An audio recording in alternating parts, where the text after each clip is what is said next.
Hello, good evening. Welcome to ITV News. This is Friday night's calendar. Good evening. Here are tonight's main stories. Life sentences for the parents from Chesterfield who murdered their 10-month-old baby, Finlay Bowden, on Christmas Day. Instead of doing the right thing and taking Finlay to get urgent medical care, they took him shopping in Chesterfield town centre as though nothing were wrong. The fresh open water warnings ahead of a warm bank holiday weekend and the dismay over damaged life-saving equipment. Also tonight, with Leeds United on the brink of relegation, Big Sam still has hope and hints he might stay on as manager. Plus, we're counting down to a massive South Yorkshire derby. Come on, you Reds! Come on, you Blues! Yeah! Rivalries are plenty as Barnsley and Wednesday head to Wembley. And the long weekend is almost upon us. I'll have your full forecast for the week ahead a little later on.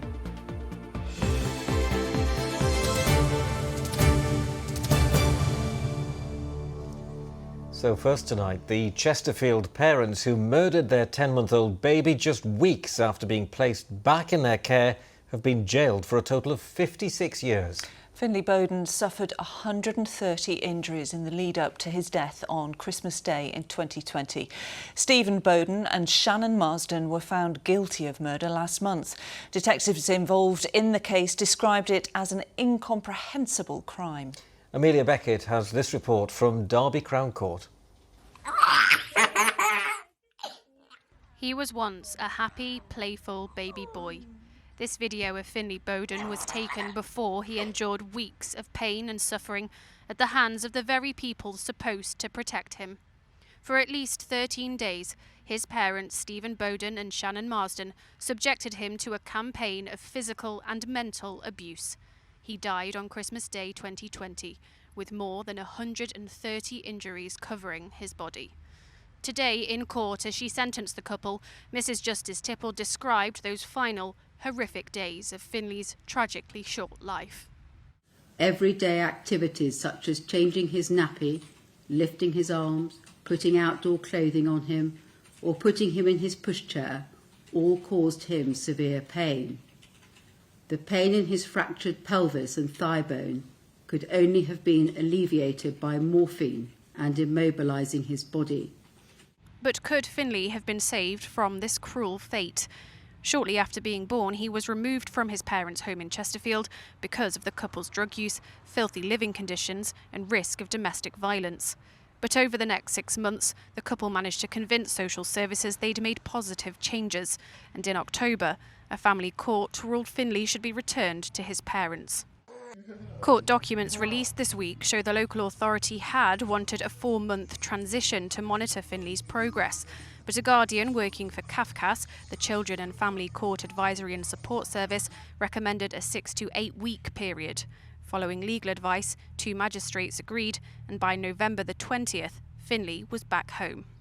Social workers and health visitors repeatedly tried to visit, but were told Finlay was either asleep or they couldn't come in because of COVID. In court today, impact statements from relatives were read out.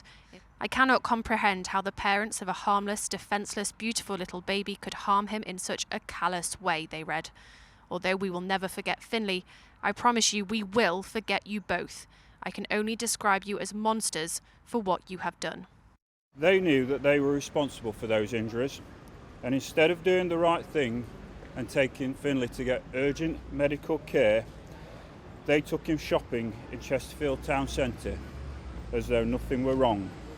CAFCAS has since said it is not possible to say whether a longer transition plan would have prevented Finlay's death, and that no one could have predicted from what was known at the time that his parents were capable of such cruelty.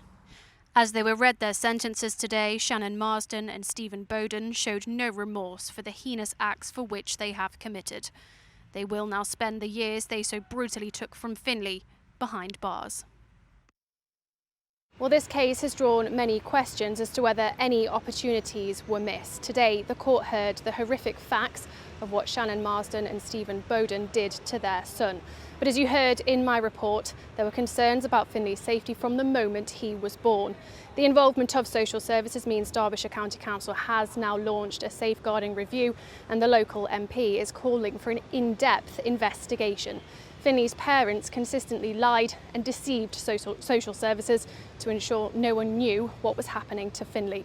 This review will seek to see if any opportunities were missed to see through those despicable lies in a bid to stop this from ever happening to anyone else. Heartbreaking story there from Amelia Beckett. A murder investigation's begun in Sheffield after a teenager was stabbed to death. Police were called to Crooks Road yesterday evening at around 7 o'clock. The 17-year-old boy was taken to hospital but died shortly afterwards. Two men, aged 29 and 18, have been arrested on suspicion of murder. Police say there'll be a strong presence in the area today as their investigation continues. There are fresh warnings about the dangers of swimming in open water as the warm weather is set to continue and many schools break up for half-term. The Canal and River Trust in West Yorkshire say that water can be deep, extremely cold and contain life-threatening obstacles under the surface. Only on Wednesday was the body of a 16-year-old boy pulled from the River Calder near Castleford.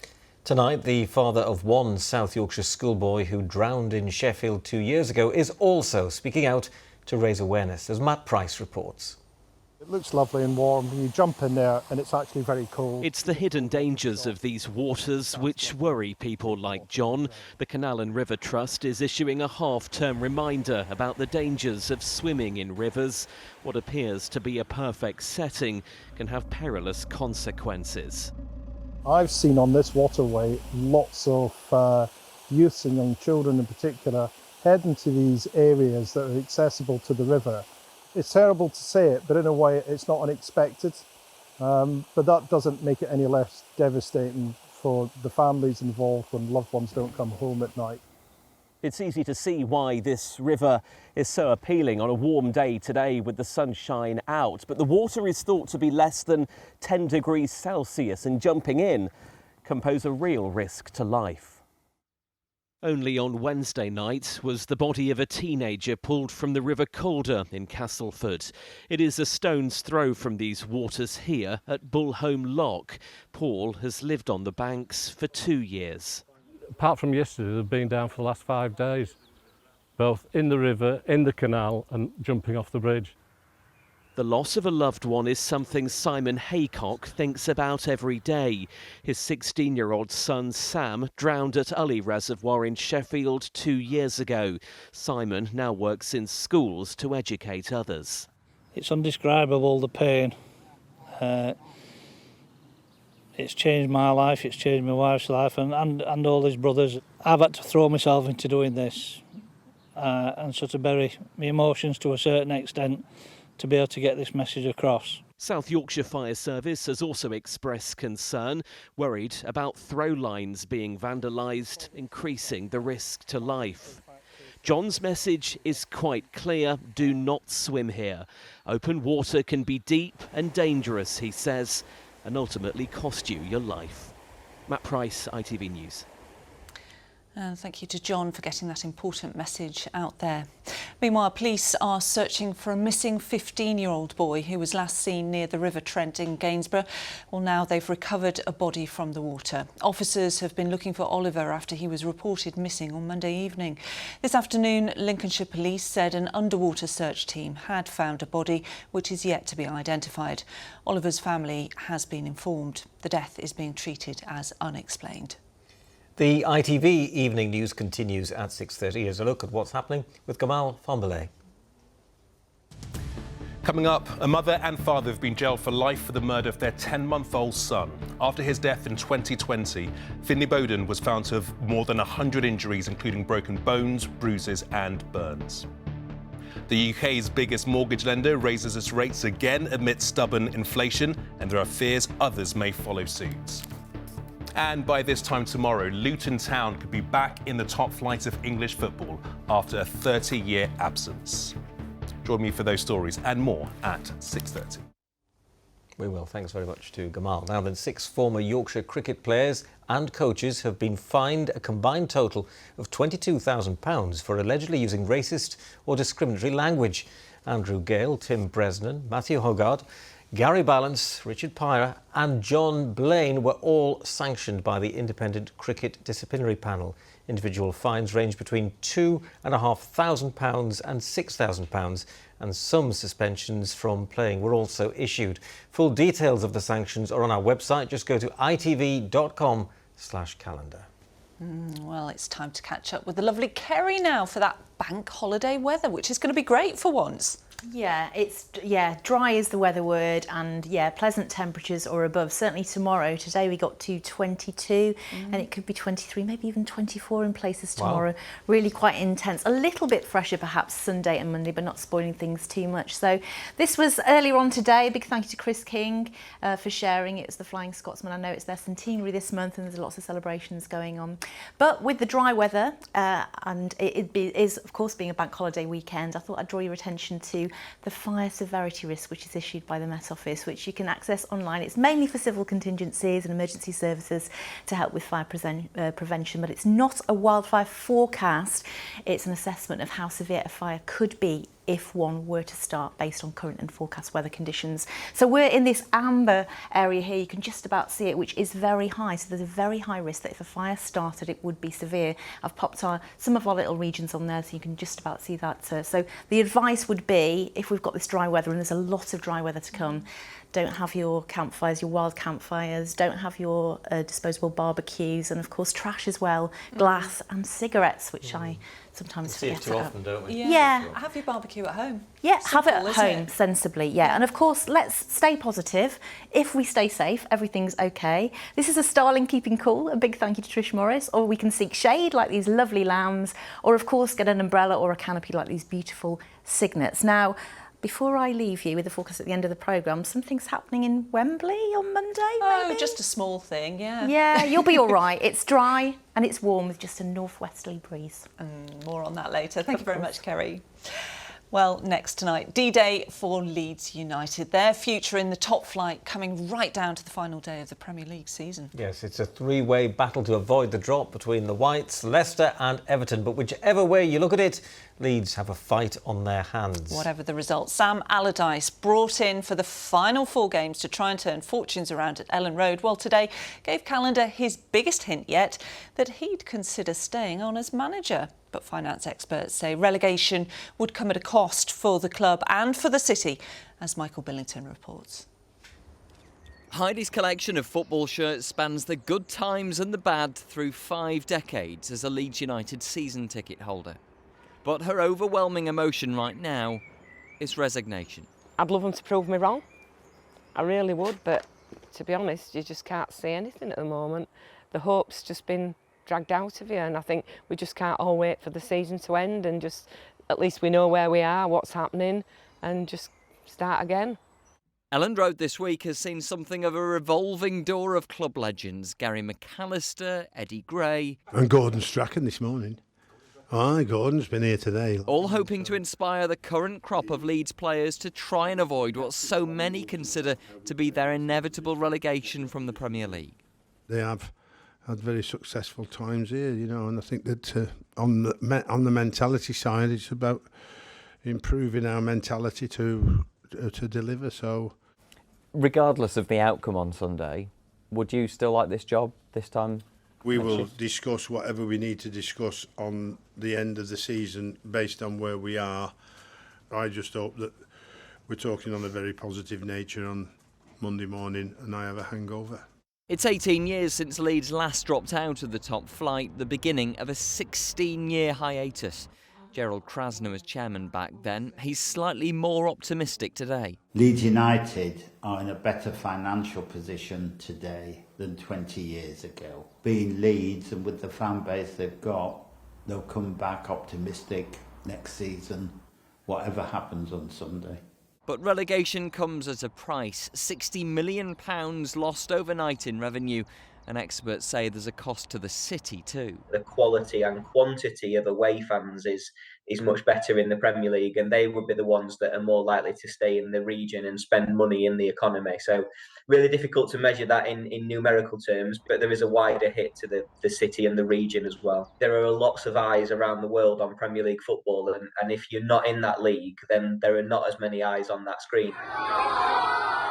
Among those international eyes currently fixated on the drama of this final weekend, a Filipino contingent of Leeds United fans at a school in Manila, watching from afar with their Leeds-born teacher. So is the table looking good right now? No. No. It's shocking. What do we want to say, people?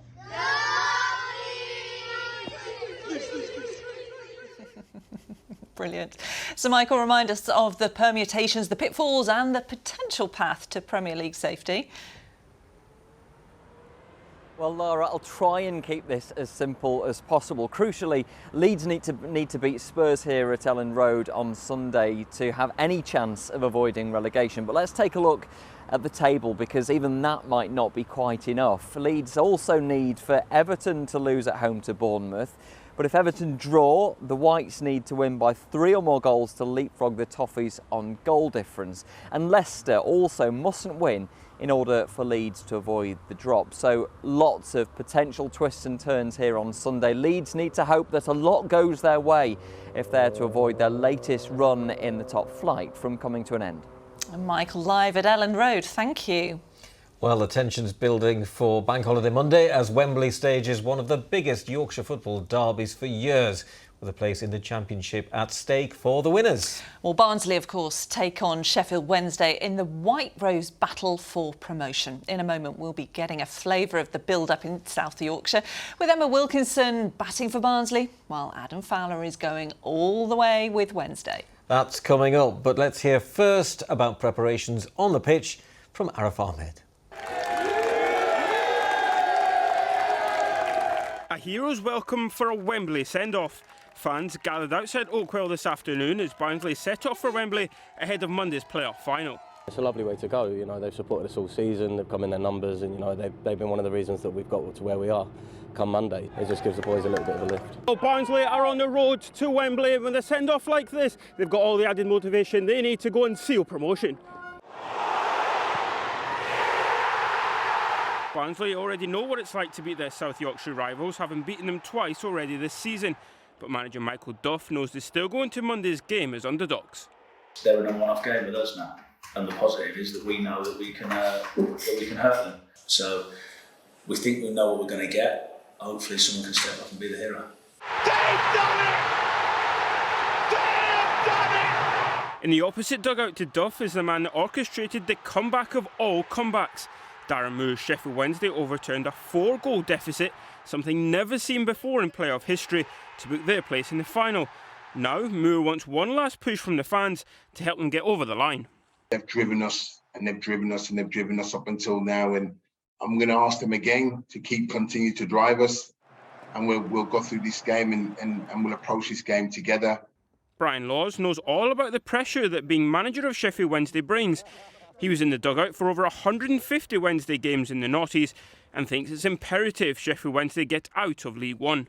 It's so important just for the fact that the fans have waited so long and they've been very patient. The chairman has suffered in terms of the relegation. He's come here with an intention to get promoted, and Wednesday as a club need to be in the Championship. They really do. As South Yorkshire descends on North London, it's not just a place in the Championship up for grabs, but local bragging rights too. Arif Ahmed, ITV News. So it's all getting very exciting, and all over Barnsley and Sheffield fans are, well, they're getting behind their teams. Of course, they're very confident that their team can win. Well, they would say that, wouldn't they? Of course. Our reporter Emma Wilkinson is in Barnsley and Adam Fowler is in Sheffield to gauge the mood.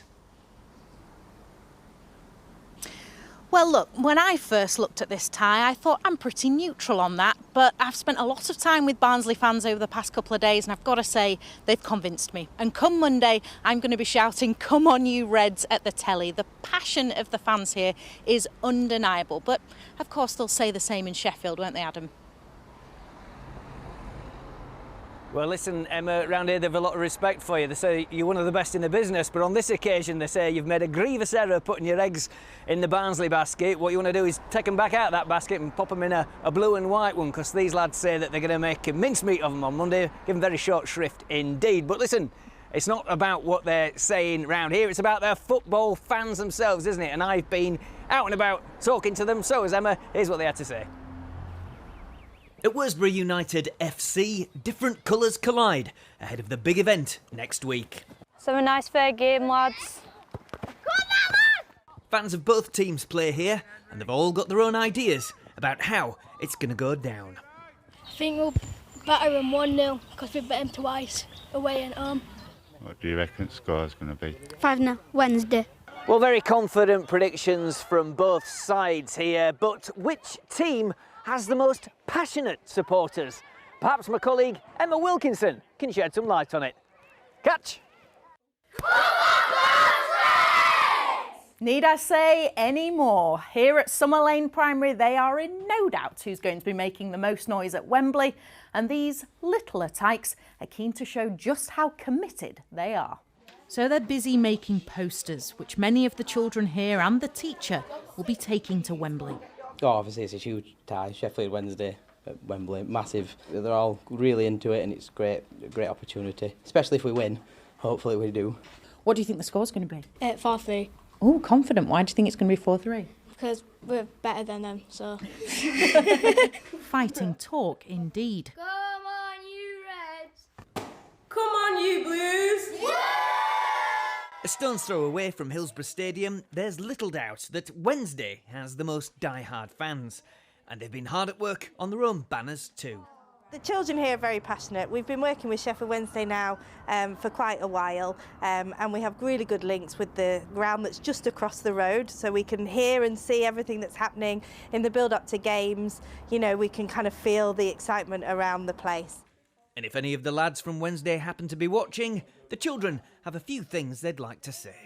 Good luck, Sheffield Wednesday. You've been great all season. The best of luck. I have confidence in you. Good luck, Wednesday. You've been working so hard this season, and just let you know, if you believe, you achieve. Young fans who've yet to learn the heartache or euphoria big clashes like this can bring, unlike Dickie Bird, who's followed the Reds for 86 years. We've had some downs, we've had the ups, and Barnsley supporters have always been there, and we shall beat them 2-0. And it would be nice playing in the Championship next season, and you never know then, Premiership, we could get to the Premiership. Back in Hillsborough, Wednesday's superfan, The Rev, is having none of it. How's that, Dickie? I mean, he's going to say that, and he's a Barnsley lad, old Dickie Bird, isn't he? But I think, I'm hoping, I don't want to predict anything, I'm hoping the momentum from that second leg can catapult Wednesday to victory, and certainly our side at ground will be sold out, be buzzing. Well, here at Barnsley Market, they're already buzzing. It's going to be brilliant on Monday. All we can say is good luck, Barnsley, and bring it home. Go on, you can do it. Go for it. We'll see you on the winning side. Barnsley! But not everyone hears shouting that from the rooftops. There is a rival amongst them. You go. I don't want one of these. I want a red, please. Nikki is a die-hard Owls fan. We're in Barnsley Market here. You must be keeping it quiet that you're a Wednesday fan. I don't keep it quiet. I let everybody know that I want to listen. In the village of Thurnscoe, Kennedy is a Barnsley fan, but partner Danny is all about Wednesday. Dog Reggie has been co-opted for the Blues. Good boy. He's not wearing that. And he has mixed feelings about it. The couple will be heading to Wembley together on Monday and parting ways at the stadium. I'm really good at not rubbing it in. I'll just say a few things. Danny will go on for about a month about it, or just little digs. Yeah. Not over the top, just little digs. Yeah. You're not the best loser either, are you? Well, I'm just quiet when we don't do too well. A tricky domestic situation, but it seems to work. So whether you're for the Blues or the Reds.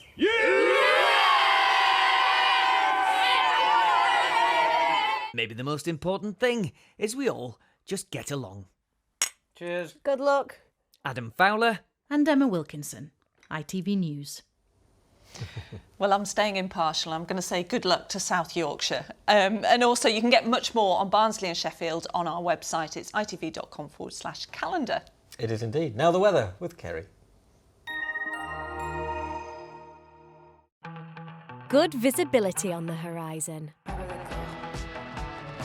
TUI sponsors ITV Yorkshire Weather.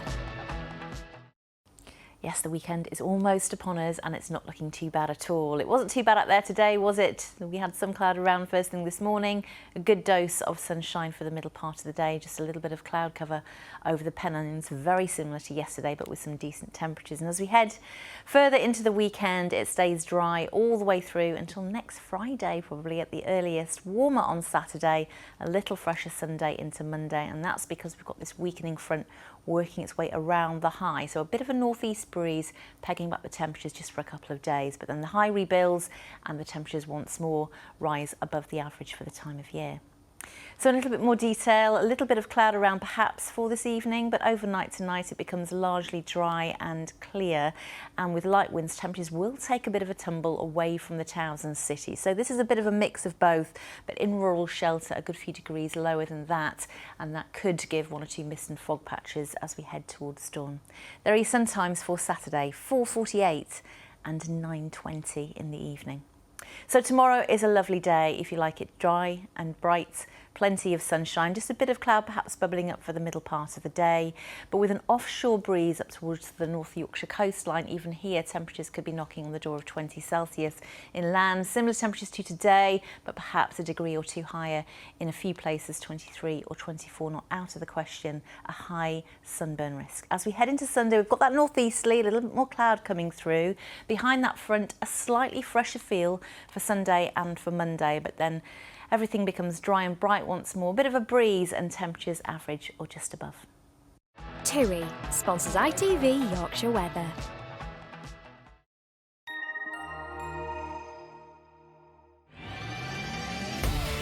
Hello, summer.